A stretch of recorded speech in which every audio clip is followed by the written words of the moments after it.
Chico Triunfo, buenas tardes. Les habla el profesor Medrano, Fornomars, también conocido como Fornomars. Paso clase de biología hoy día, correspondiente a la semana 6, trimestre 2. Hoy día continuamos con la parte de transporte activo. La clase pasada vimos el transporte pasivo, en la cual no se requería gas o energía. Esta vez nos toca ver la parte activa, en la cual sí es menester utilizar fosfatos energéticos. Como veíamos en la clase anterior, dijimos que existía una gradiente de concentración que motivaba el desplazamiento de sustancias desde un lugar donde hay mayor concentración a un lugar donde hay menor concentración. Eso se llama gradiente de concentración y el fenómeno pasivo de movimiento, ¿no?, intercelular recibía esa influencia. Pero esta forma de transporte, llamado activo, es todo lo contrario, todo lo opuesto al anterior. Por lo tanto, va a obedecer a una gradiente inversa. Va a ser el desplazamiento de sustancias de un lugar de menor concentración a un lugar de mayor concentración, o sea, contracorriente. Por lo tanto, necesita el apoyo de fosfatos macroérgicos, como el ATP, el NADP, que le brinden la energía suficiente para poder desplazar la sustancia que desea desplazar. Ahora, 4 tipos de transporte activo se pueden verificar: endocitosis, exocitosis, bomba de sodio y potasio y canales de calcio. Son los más conocidos, los más activos a nivel celular. Empezamos con la endocitosis. La endocitosis viene a ser básicamente un transporte en el cual las sustancias son impelidas o son transportadas desde el exterior hacia el interior celular a través de maniobras de envolvimiento. Cuando veíamos membrana, veíamos que una de las principales preocupaciones de que los modelos de membrana funcionaran era justamente la flexibilidad de la célula. Y para esto, el modelo mosaico fluido se estableció como el modelo máximo que explicaba todo esto. Pues bien, efectivamente, las células hacen movimientos de flexibilidad emitiendo pseudópodos con el fin de hacer maniobras de envolvimiento, que se dan en 2 fases. Puede ser uno para sólidos, llamado fagocitosis. En este caso, el transporte desde el exterior al interior se hace a través de la inclusión de partes sólidas. O pinocitosis, en el cual se transporta de afuera hacia adentro sustancias disueltas en el medio. La fagocitosis se hace a través de fagosomas o vacuolas especiales que van a ser las que van a incorporar el material a digerirse, en este caso que va a ser sólido. O en pinocitosis se utilizan los pinosomas, que también son vacuolas especiales que van a colocar ahí el líquido del medio externo hacia el interior. En todo caso, al final, la sustancia va a ser incorporada desde afuera hacia adentro. Esta maniobra de movimiento es muy conocida. De hecho, la naturaleza brinda como una especie de ejemplo de muchos casos que inclusive en nuestra vida diaria hemos visto. Es la mejor maniobra que una célula tiene para poder incorporar algo desde afuera hacia adentro, ¿cierto? La famosa maniobra de envolvimiento, ¿no? Casos, por ejemplo, en la historia universal, a veces hemos contado muchas veces en clase, ¿no?, se basan justamente en esto, en esta forma de transporte. Por ejemplo, en las guerras, ¿cierto? En las guerras, durante las batallas, ¿no?, los mejores estrategas utilizaban siempre ejércitos flexibles con el fin de incorporar al interior al enemigo y rodearlo de tal manera que al final pudiese caer encima de él, como lo hacían justamente las células en la endocitosis.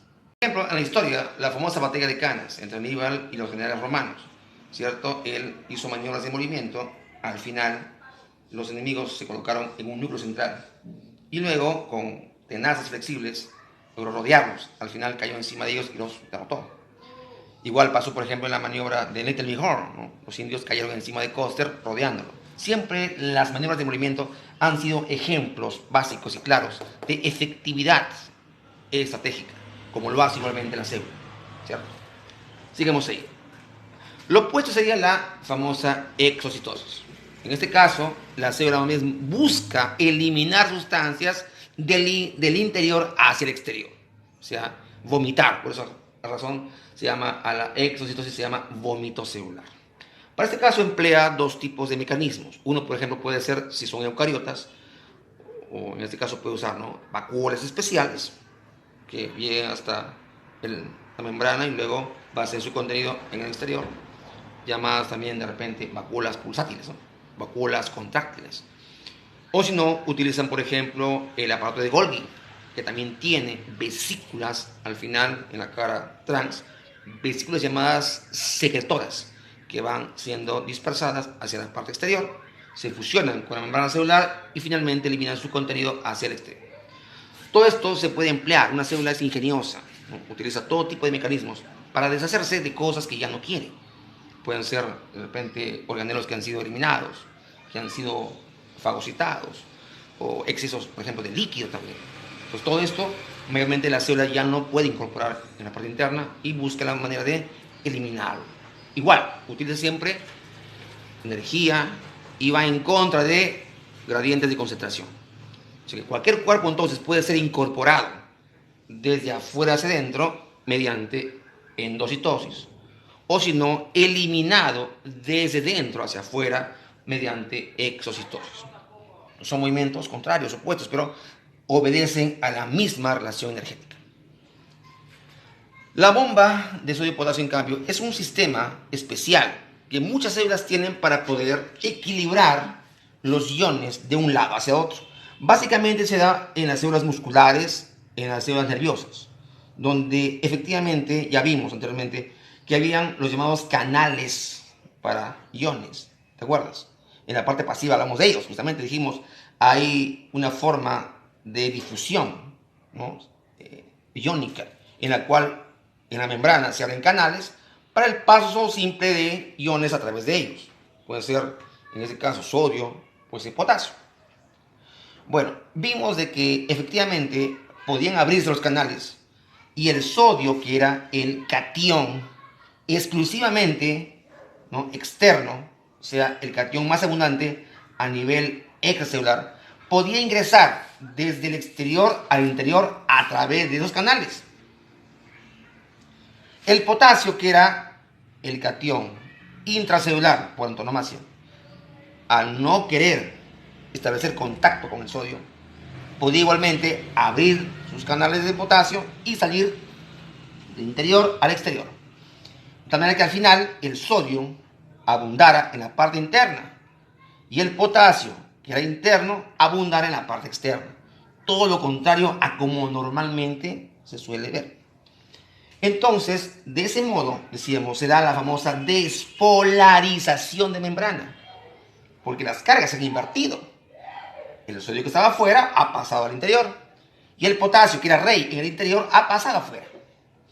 Entonces, esto solamente va a durar exactamente el tiempo necesario para que se forme una señal eléctrica a través de la membrana. Nada más. Una vez que esa señal eléctrica se formó y pasó, ya es innecesario que el sodio siga adentro y que el potasio siga afuera. Por lo tanto, va a aparecer una enzima especial en la membrana, llamada la famosa ATPasa, dependiente de sodio y potasio, la que va a empezar a incrementar el transporte de sodio desde adentro hacia afuera y de potasio de afuera hacia adentro.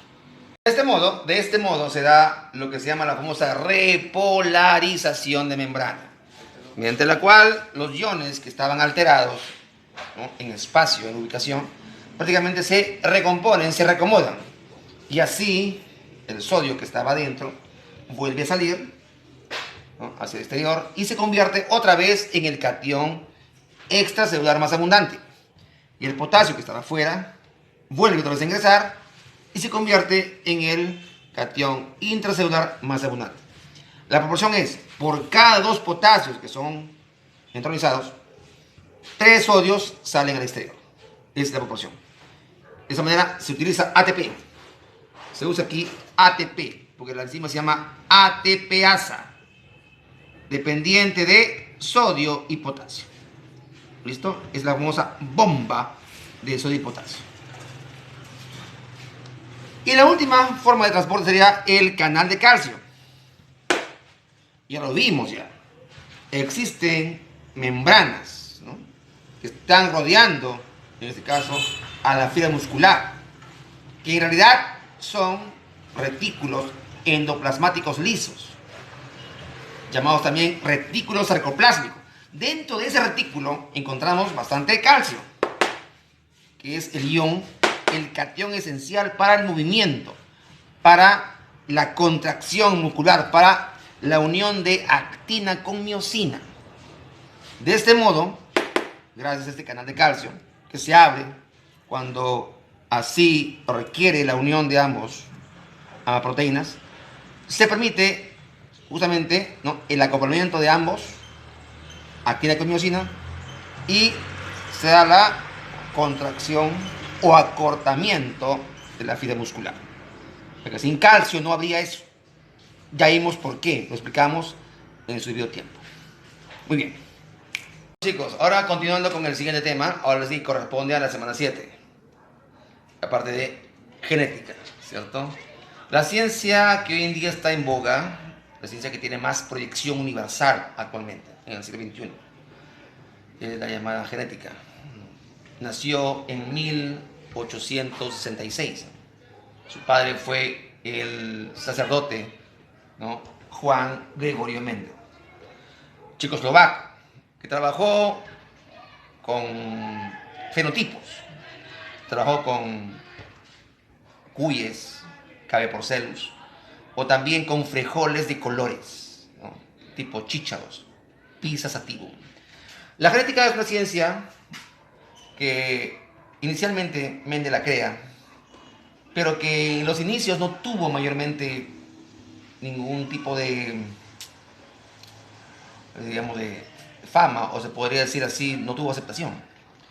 Porque los científicos de la época, digamos, veían a Gregorio con mucho recelo, ya que era un hombre, digamos, ¿no?, de fe, un sacerdote, y obviamente era muy poco creíble que él fuera un científico. Mucho más aún cuando Gregorio colocó sus hallazgos en cuadernos especiales. Muchos científicos leyeron estos y lo tomaron como si fuera una simple niñería, algo que dificultó bastante a Mendel el poder, digamos, demostrar lo que él había ya encontrado. Gregorio era un científico realmente nato, no importa lo que haya sido, un hombre de fe, de repente un clérigo, no interesa eso. Lo importante es que Gregorio era un hombre científico nato porque era muy observador y sabía pensar, ¿no?, con probabilidades lo que estaba haciendo.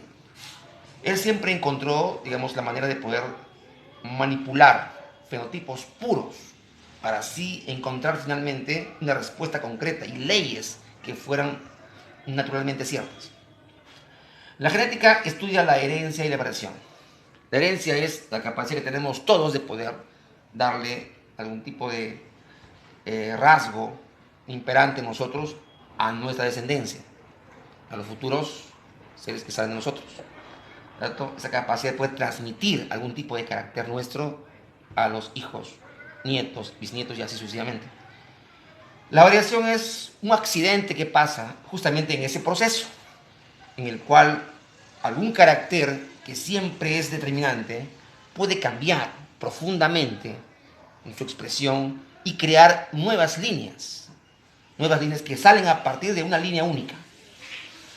La variación es la base de la biodiversidad, y si es para bien, de forma positiva, es aceptable, por cuanto determina justamente que la vida pueda ramificarse en muchas más razas a partir de una, llamado tronco genérico.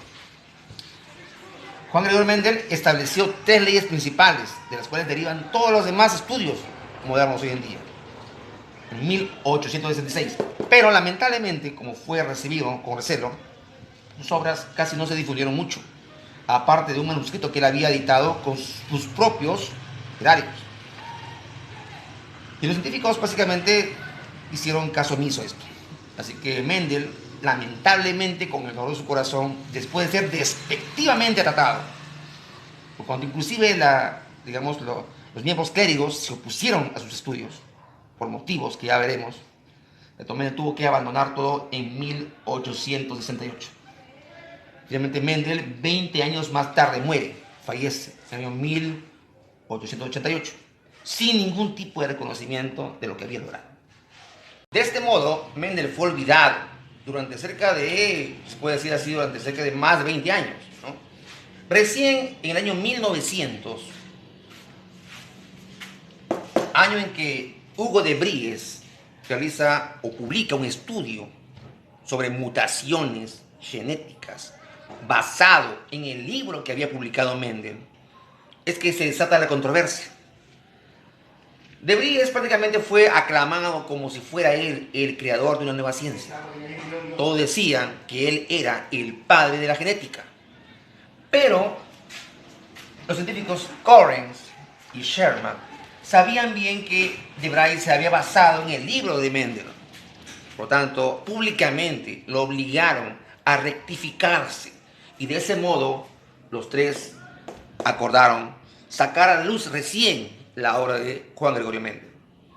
Eso ocurre en el año 1900. ¿Te das cuenta? O sea, casi 12 años después de la muerte de Mendel. Recién en ese año se crea oficialmente la ciencia genética como tal.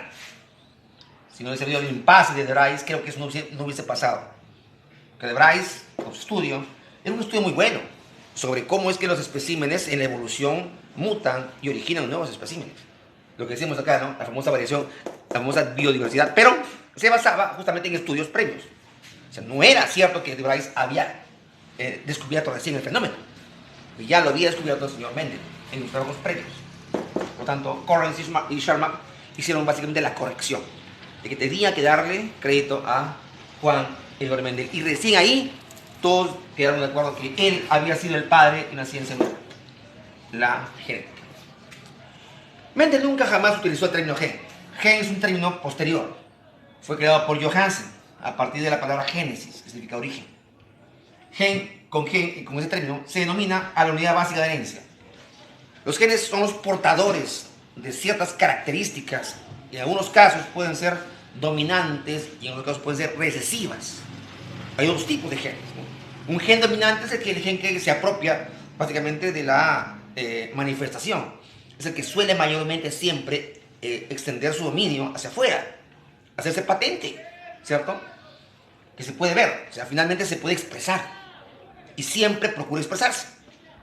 En cambio, el gen recesivo es aquel que puede otorgar a otro gen la expresión y él no, puede quedar oculto durante mucho tiempo, a menos que encuentre la capacidad de poder hacerse homocigoto y recién puede expresarse. Son dos tipos de genes entonces, uno que siempre prevalece, dominante, uno que puede ocultarse, llamado también recesivo. Son genes. Este término fue creado por Johansen, ¿cierto? Bueno, en realidad esta clase ya se inicia ahora. El siguiente video se va a amplificar mucho más. Espero su atención. Por ustedes vean todos mis videos, por favor. ¿Ya? Todas mis tareas, por favor, lo hacen. No procuren no faltar ninguna clase en las mañanas. Estoy haciendo ahorita todo tipo de videoconferencias. Por favor, les suplico que no se retiren antes de tiempo. ¿Ya? Y así, por favor, sigan trabajando. Yo ya voy a venir luego la evaluación. Ojalá pues, ustedes guarden su distancia y procuren quedarse en casa.